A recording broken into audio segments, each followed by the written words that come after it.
أعوذ بالله من الشيطان الرجيم بسم الله الرحمن الرحيم الحمد لله رب العالمين والصلاة والسلام على أشرف المرسلين سيدنا ونبينا محمد وعلى آله وصحبه أجمعين أما بعد فأعوذ بالله من الشيطان الرجيم بسم الله الرحمن الرحيم يسألونك عن الساعة أيان مرساها فيما أنت من ذكراها إلى ربك منتهاها صدق الله العظيم رب اشرح لي صدري ويسر لي أمري واحلل عقدة من لساني يفقه قولي آمين يا رب العالمين اللهم صل وسلم على عبدك ونبيك محمد صلى الله عليه وسلم وعلى آله وصحبه أجمعين أما بعد.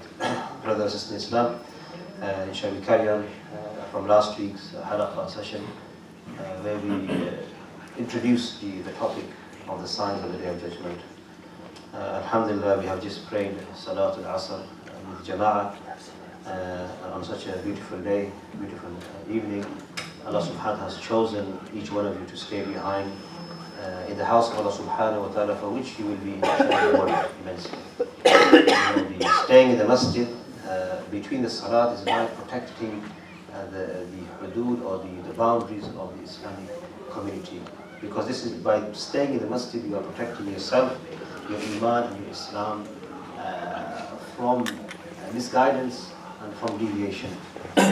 And we know, as we mentioned last week in the halaqah, that towards the end of times we will be tested in our wealth, in our health, in our children, and the test will become severe. The test will become so severe that it is mentioned in one of the hadith of the Prophet ﷺ that a man will pass by a grave and he will say that I wish I was in place of this person. I wish I was in that grave, out of the trials and the temptation and the fitness that will be around him at that time. And I don't think we have reached that stage yet. We are still having some time, inshallah. Only Allah knows when the Day of Judgment will happen, when it will start. But when we go through the minor signs today, inshallah, some of the signs you will recognize, others you will still be wondering, have they passed, are they still to come?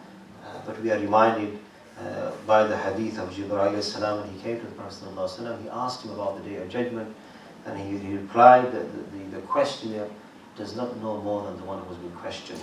Yeah, so he doesn't know.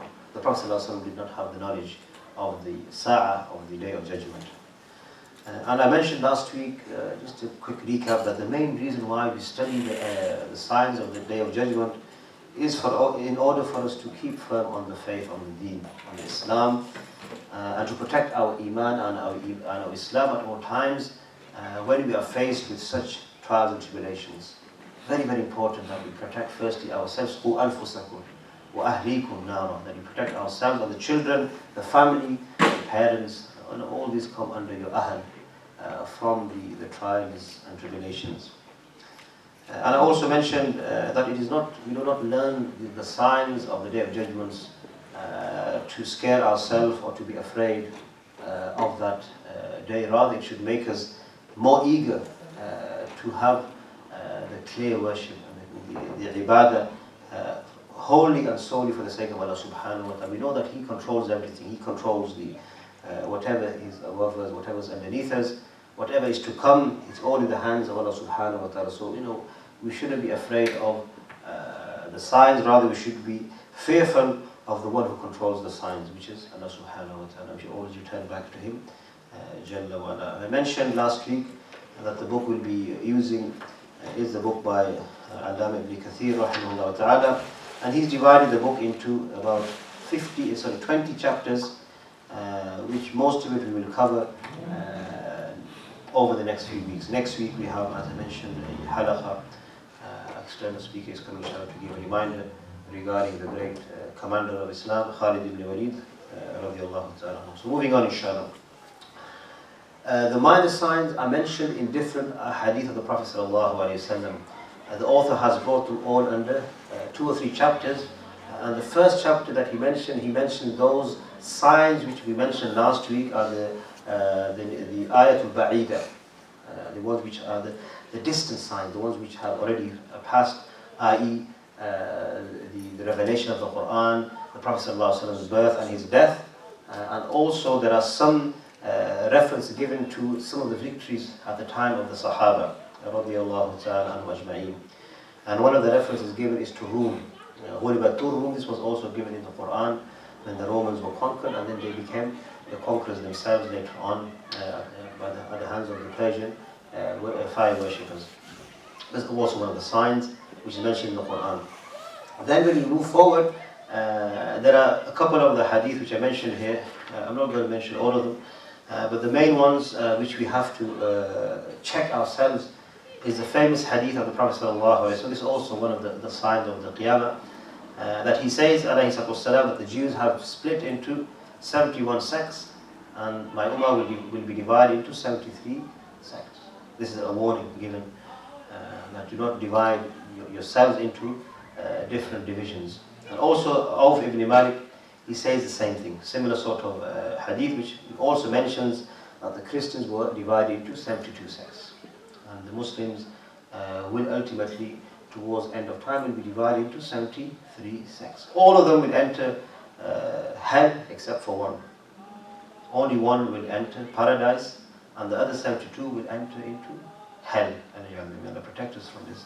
And the Messenger of Allah describes further who will this one group be. And he says this is Jama'ah, the body of the Muslims.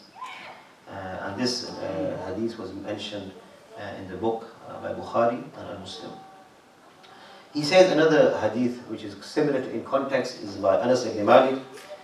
He says, I shall tell you a hadith. This hadith is a bit stronger than the previous one.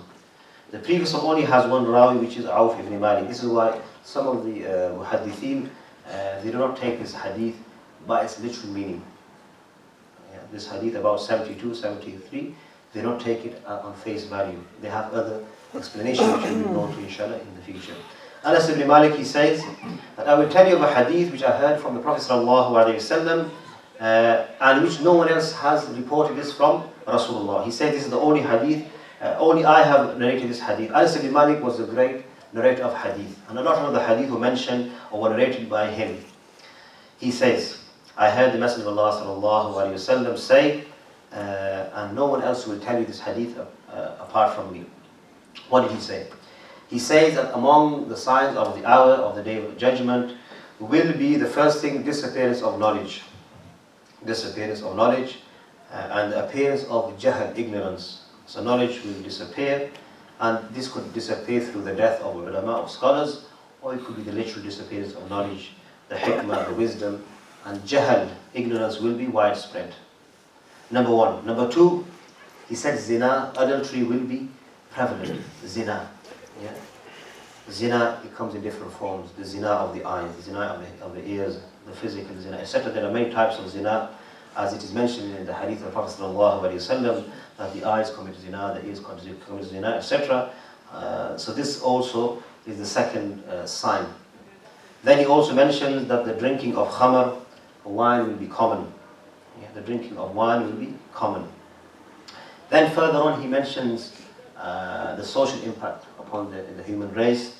He said that the number of men will decrease and the number of women will increase until there will be 50 women to be looked after one man. So 50 women to one man. This will be the ratio towards the end of time, towards the Sa'ah.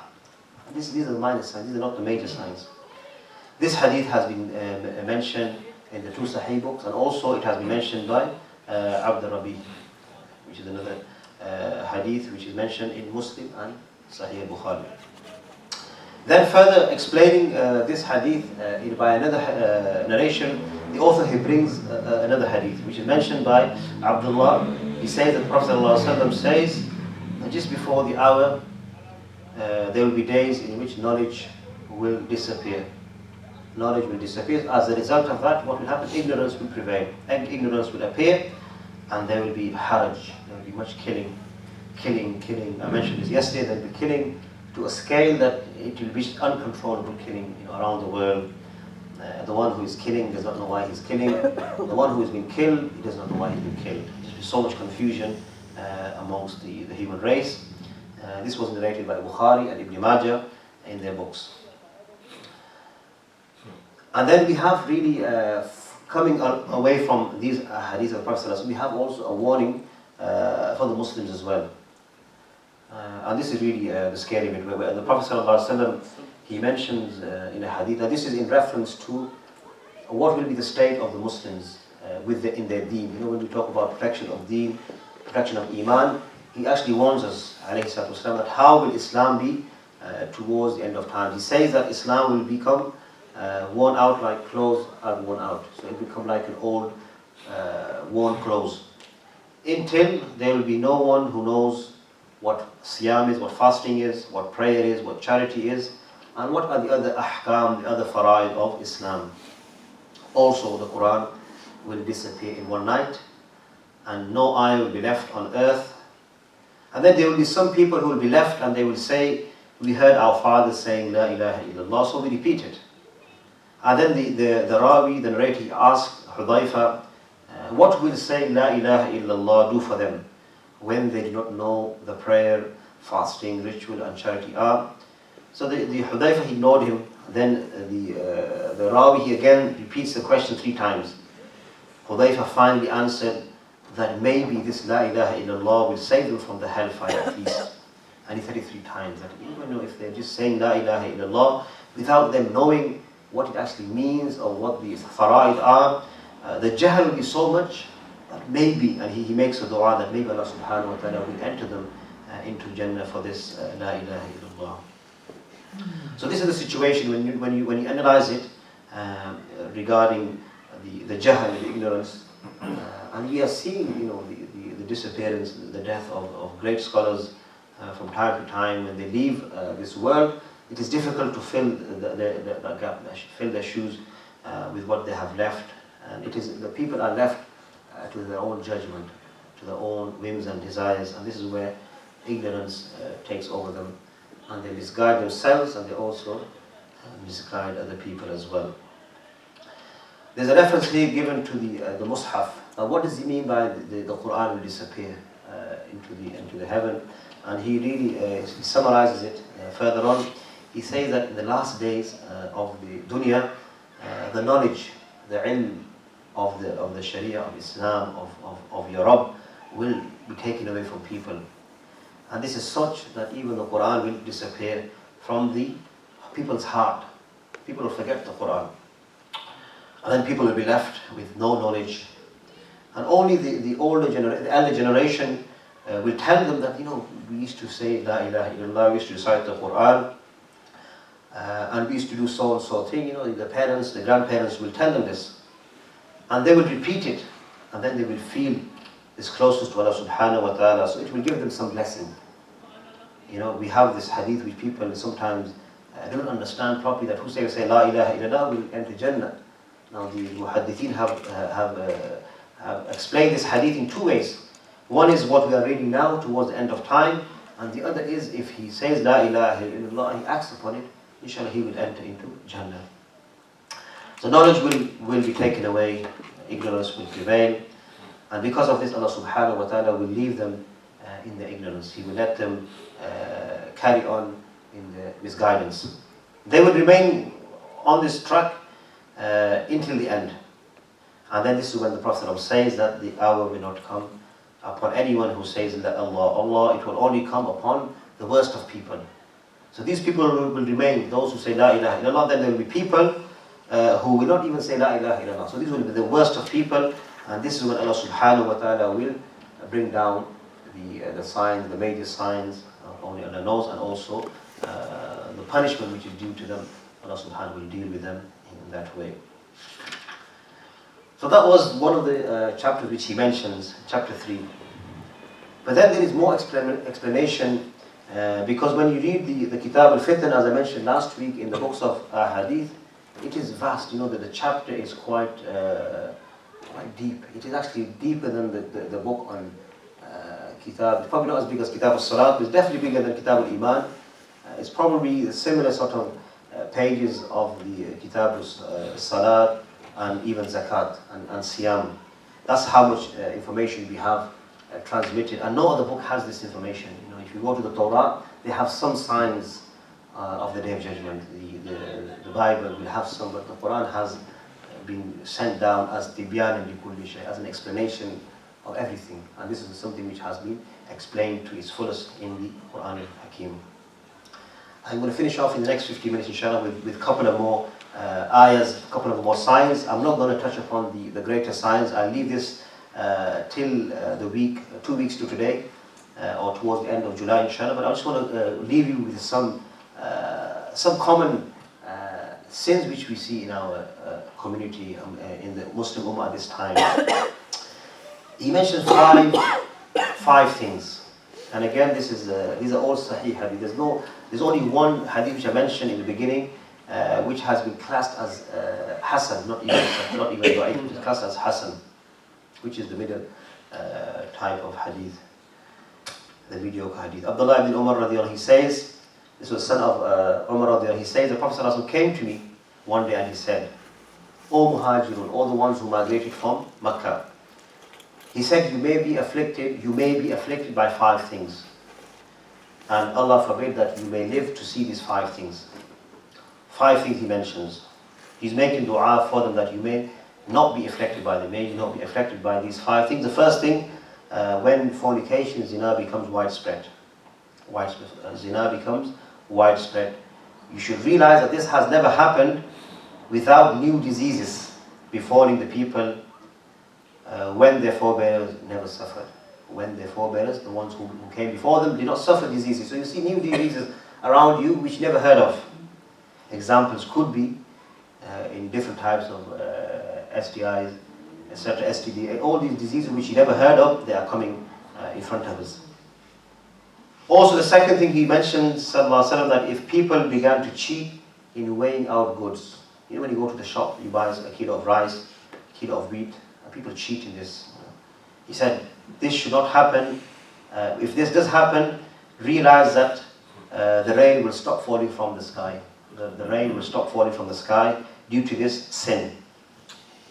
And were it not for the animals, if it was not for the animals on the earth, Allah subhanahu wa ta'ala will never make it rain again. Just because of the animals, He makes the rain pour down upon us. And that's number 2. Number 3, also the Prophet ﷺ says that people will withhold zakat. They will not pay zakat. And this will also result in the blessings of Allah subhanahu wa ta'ala being kept away from them. We see in some parts of the world, it doesn't rain for many, many months, if not years. So there are reasons behind the disobedience to Allah subhanahu wa ta'ala, why He keeps away the blessings which He gives to others. Number 4, so zakat is number 3. Number 4 is that people will break their covenant with Allah subhanahu wa ta'ala and with the Messenger alayhi salatu wasalam. And remember, if this happens, Allah subhanahu wa ta'ala will send an enemy against you that will take over you and take over your possessions by force. That's number 4. Number 5, now this is a warning to the leaders of the Muslims, those who are in power, that if those who are in power do not govern by the book of Allah subhanahu wa ta'ala, you should realize that this has never happened without Allah subhanahu wa ta'ala making them split into groups and making them fight one another. Making them fight one another. This is reported in Ibn Majah, one of the Sahih 6 books which have been mentioned as Sahih. So 5 things which he mentioned here, alayhi salatu wasalam: fornication, cheating in weight, withholding zakat, breaking your covenant, and the leaders not governing by the book of Allah subhanahu wa ta'ala. Further on, I finish off with 2 hadiths, inshallah. Ali ibn Abi Talib radiallahu, he says, and this has given us more description. This is actually the first one was 5 traits. This has given us 15 characteristics, 15 signs, if you can say. And these are all minor signs. These are not major signs that we are talking about. Ali ibn Abi Talib, he says, the Prophet ﷺ mentions that if my ummah, so the first hadith is talking about the muhajirin. But this actually, it is for everyone, not just for the muhajirin. This is a warning for the whole of the ummah. Similar, this one is also for the whole of ummah. 15 traits, if you bear them, then what will happen? Tribulation will befall upon you. Someone asked him, Ya Rasulullah, what are these 15 traits? He says that when any gain or when any blessing is only shared out amongst the rich, with no benefit given to the poor. That's number 1. When a trust amana becomes a mean of making profit, Number 3, when paying zakat becomes a burden.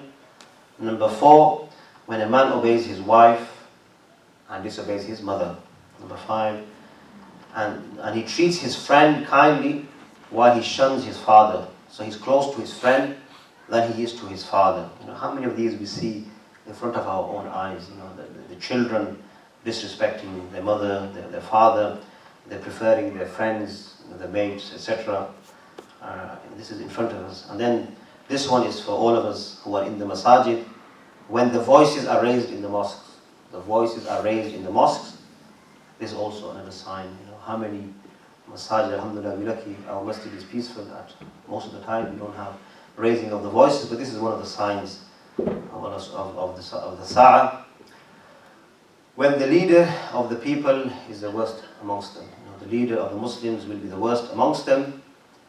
And when people treat a man with respect because they fear that he will do some evil towards him. Yeah? So you respect someone because you're afraid of his shar, of his evil. So you be nice to him, you talk to him nicely so that he does not do you any harm. And when wine is drunk a lot, the wine is drunk as if it's water. When the men start wearing silk. And the last few signs which I mentioned, when the female singers and the musical instruments become popular. When female singers and musical instruments become popular. In a Muslim country or anyway, it doesn't give any more information. I'll finish it inshallah. This is actually a bit of explanation, but yeah, this could be anywhere. He says when the instruments become popular and the female singers are also popular. And then this is for the Muslims now. When the last one of the Ummah, like the one who come last, they curse the first ones. They curse the first generation. Then what do? You expect a red wind. This is a severe wind. A red wind, like a desert storm or something which is quite severe, or the earth to swallow them. Or the worst of them all is you be transformed into animals. Yeah, if any of these traits become common, this is a warning for the Ummah, for the Muslims in particular. Then you await the punishment, either to be swallowed up, khasf, or you'll be transformed into animals, or you will be afflicted by severe sandstorms, red wind. This is that red wind, which is a type of wind which brings the sand, and you can hardly see, and it's quite a painful sandstorm. Yeah, similar to sandstorm. Yeah, subhanallah. This is narrated in At-Tirmizi, Imam At-Tirmizi. So this is really a frightening hadith of the Prophet. When you read it one by one, many of these signs, you see them, as I mentioned, especially the Bir al-Walidain and the Huquq al-Walidain, which are being broken day in, day out. This is now, unfortunately. This is why it is scary to say that.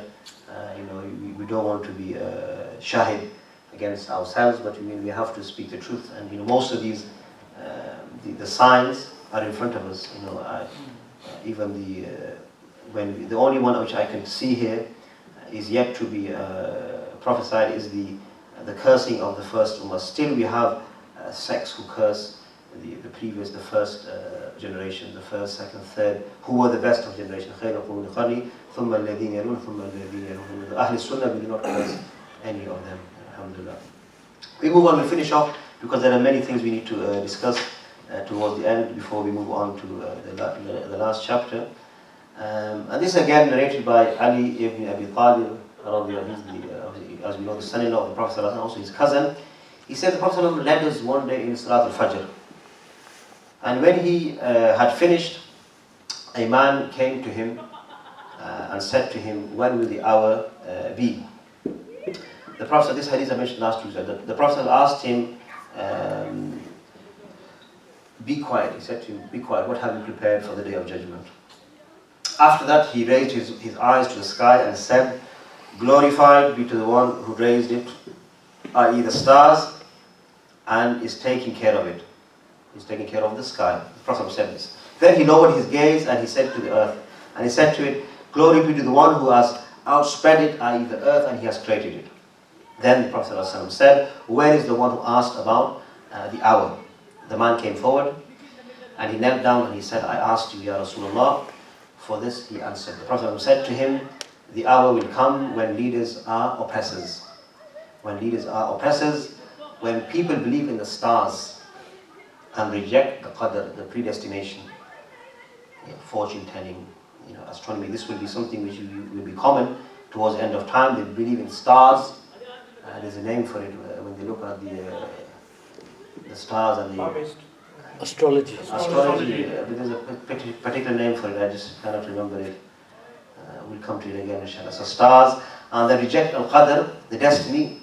And when the trust becomes a way of making profit, that someone you will gain someone's trust, and you will betray him, and you will make profit from it. I.e., you will not keep to your word, to your trust, to your ahad.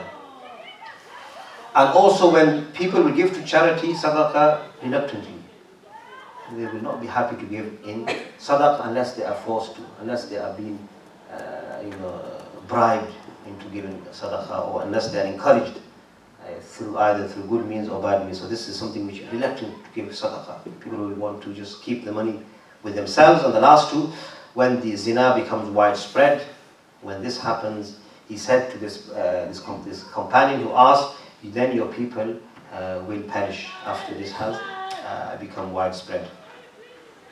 This also was mentioned in Kitab al-Fitan, in Imaam al-Tirmidhi's book. So Imaam al-Tirmidhi's book has more hadith. They're not all sahih, but Sahih Bukhari has also a big bab, a big chapter on Kitab al-Fitan. I finish off on one hadith and we'll shut a break. If anybody wants to comment or ask anything, please do so. Imran ibn Hussein, he is the teacher of Imam al-Bukhari. He says, the Prophet ﷺ says that some of the people of this ummah, so he's referring to the Muslims. When he says ummah, he's referring to the Muslims, will be swallowed up by the earth. They'll be swallowed up by the earth. And this has happened many times. One of the famous incidents was recently in Pakistan, when there was a massive earthquake and the mountains just crumbled and swallowed the people inside. Allah knows how many there were. Allah knows the exact figures. But recently it was said the numbers, what we have been estimating is well below the actual figure. They cannot have, there was no count, there was no head count of the Muslims or the population. The swallowing up, khas al-ard, will happen. Some will be transformed into animals due to their persistence in sinning. And some will be bombarded with stones from the sky. And then one of the Muslims at that time, he asked, when will this be, Ya Rasulullah? When will this happen?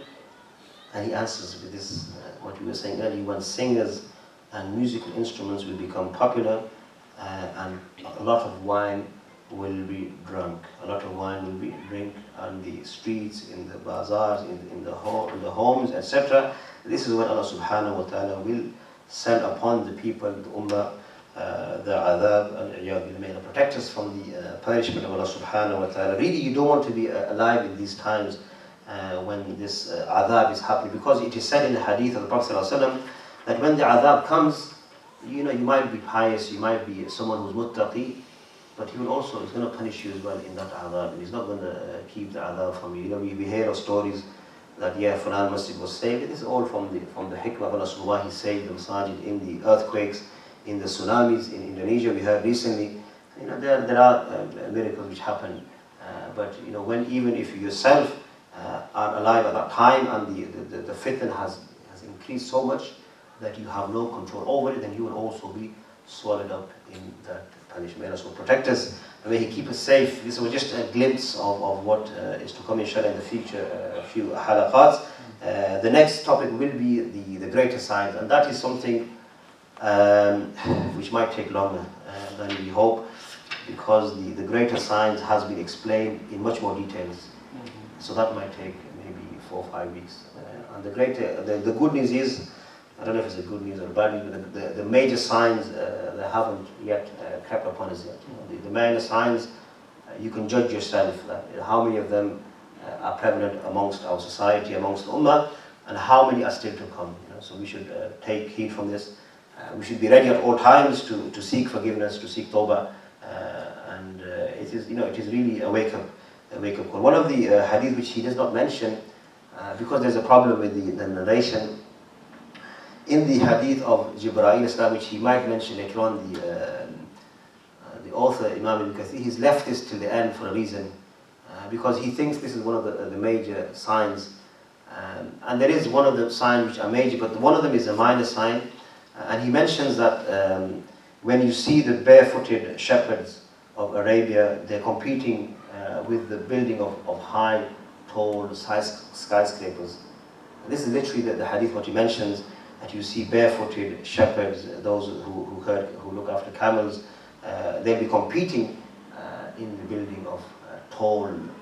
So this is one of the narrations in the hadith of Jibreel alayhi salam, which will come later on, because he thinks that two of the signs are major, and only this one he thinks it's a minor sign, but he left it till the end. And this is a sahih hadith. It is known as the hadith of Jibreel alayhi salam, when he came to the Prophet sallallahu alaihi wasallam. And this hadith, we see it is quite obvious what is meant by this hadith, if it is the literal meaning of high or risen building. And they are competing who can build the tallest building.